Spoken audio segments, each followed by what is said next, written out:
Cinema দেখলেই বিরিয়ানির packet free.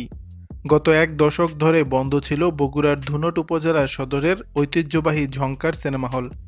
শনিবার ২০ এপ্রিল দুপুরে চালু করেই দর্শক টানতে অভিনব পন্থা অবলম্বন করল হল কর্তৃপক্ষ। ১০০ টাকার টিকিট কাটলেই মিলছে এক প্যাকেট বিরিয়ানি একদম ফ্রি।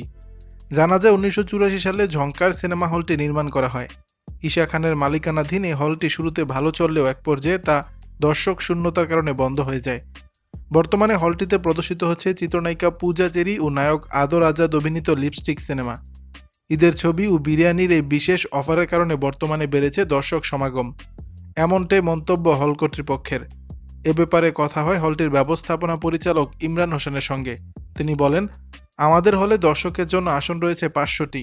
প্রতিটি টিকিটের মূল্য ১০০ টাকা। বিশেষ অফারে প্রতিটি টিকিটের সঙ্গে প্রত্যেক দর্শকের হাতে ফ্রি এক প্যাকেট বিরিয়ানি দেওয়া হচ্ছে। এই অফার কতদিন চালু থাকবে জানতে চাইলে তিনি আরও বলেন, আগামী ১ মাস খাবারের এই অফার চালু থাকবে।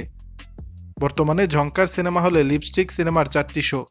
অনেকেই পূজা চেরির এই সিনেমাটি দেখতে আসছেন বিরিয়ানি খাওয়ার লোভে। দর্শক, বিষয়টি নিয়ে আপনাদের মতামত জানাবেন নিচের কমেন্ট বক্সে।